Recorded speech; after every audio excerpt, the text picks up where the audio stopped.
Битола, град со богато културно наследство, препознатлива архитектура и уникатниот широксокак, но и со проблеми што со години се таложат. Загадениот воздух, сообраќајниот метеж, лошата инфраструктура и кучињата скитници се дел од темите што најмногу ги загрижуваат граѓаните во пресрет на локалните избори. Во зима, Битола е меѓу најзагадените градови во државата. Причините се познати. Рек Битола, големиот број возила, греењето на дрва. Топлификација се ветува со години. Ако гледам сега што се прави овој системот за греење, тоа е добра замисла да се забрза и што повеќе да влезат во тој систем. Битола е втор град по број на возила во државата, но без катна гаража и со нефункционален јавен превоз. И покрај бројни студии, градот се гуши во сообраќаен метеж. Да го реши подхитно сообраќајот во Битола, во градот Битола. 1 километар од центарот на градот да нема сообраќај. Јавниот превоз е катастрофа. Јавен превоз слаб, никогаш.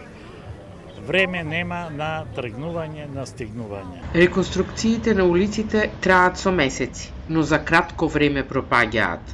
Па катастрофа, нема улици, сите плаќаат регистрација, плаќаат на државата даноци, се плаќа, пат никаков нема направен, се што ќе направи се на година пропаѓа. Долу со дупка. Помини таму низ пазарот ќе виш дупка до дупка. Тие станците што врват там ќе се отепат. Ќе се сопне, ќе се отепа. Се тоа искршени плочките и кранати вака. Со години се најавува решение, но глутници, кучиња и понатаму шетаат низ градот. Турци не знам по 15 групи, па британци, па не знам кои доаѓаат, кучината ќе го се пушта. Едно лаење.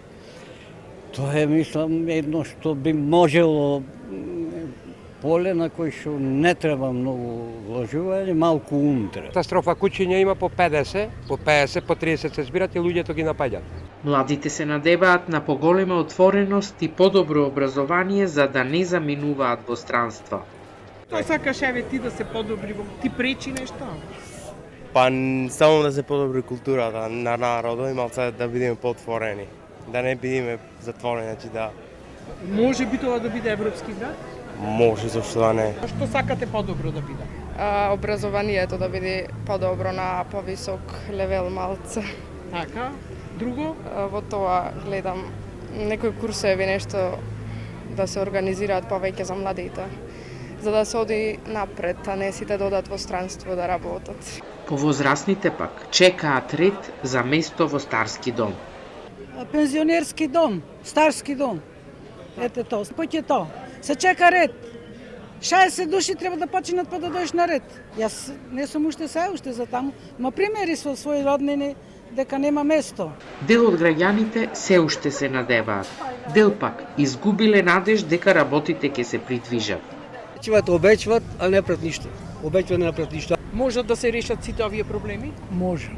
Само дисциплина и казна. Не верувам. Не верувам дека некој може. Ова е 35 години.